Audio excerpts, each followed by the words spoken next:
Many of the violent territorial disputes erupting across Eastern Europe today involve borders that trace directly back to the pen of a single man in 1937. Friedrich Kellner was a government mapmaker assigned to a League of Nations commission. His task was to officially survey and draw the region's boundaries during one of the most volatile periods in modern history. By February of 1937, European territories were a fractured mess. Governments relied on scientifically precise, neutral border drawing to maintain a fragile peace and prevent neighboring countries from sliding into open conflict. Kellner's neutrality was challenged in 2019 when the German government declassified his personal bank statements. They show a series of anonymous, quarterly wire transfers originating from Switzerland, each for exactly 50,000 Reichsmarks, the equivalent of roughly $2 million today. Investigating those payments proved deadly. In the 1960s, two historians tried to trace the source of the Swiss money. Both died in separate, mysterious accidents that same year, prompting a third researcher to immediately abandon the work. For 80 years, the accepted historical record defined Kellner as a corrupt official who accepted massive bribes to forge territorial lines, a choice that influenced decades of regional instability. That narrative held until 2022, when Dr. Mira Hoffman noticed that the corners of Kellner's 47 approved maps contained tiny, recurring anomalies. These were examples of cartographic steganography, hiding data within the physical structure of a map. When aligned, the symbols revealed a 13th century Latin cipher. Hoffman's work revealed a direct confession. "They made me draw the lies. I drew the truth in the margins." The message is incomplete. To read the full statement, you need all the maps in sequence, but 6 of the most crucial documents were confiscated by the state in 1940 and officially destroyed.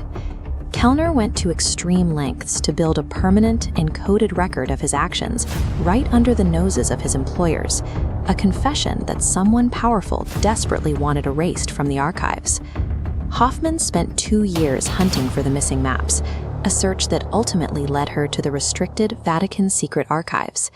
The Vatican denied the request, claiming the documents did not exist.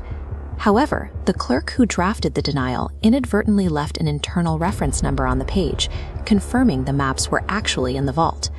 When Hoffman took this evidence to the press, public pressure led to the discovery of a second declassified document, a transcript from a secret 1937 meeting in Geneva. The transcript lists 6 highly powerful figures in attendance. But 2 of the men at this table were officially recorded as dead years prior. The transcript outlines 3 rigid decisions. First, Kellner's maps would dictate borders of territories with significant oil potential. Second, the arrangement would remain classified for 50 years. Third, anyone who leaked the details would be eliminated. Kellner was operating inside a legal conspiracy. Knowing the penalty for exposure was death, the central mystery shifts from what he did to why he risked his life to leave a cipher for the future. In 2021, Hoffman tracked down Kellner's 91-year-old grandson, who had unknowingly kept his grandfather's personal diary in a shoebox for decades. He eventually allowed Hoffman to read the final 3 pages. The last entry was written in 1944, the night before Kellner died. In it, he admits to accepting the Swiss wire transfers, but also reveals that he used his position to intentionally sabotage his employer's plans from the inside. Kellner operated as a double agent. He delivered the technically altered boundaries the elites demanded, while meticulously encoding the true resource data into the public record to eventually expose their scheme.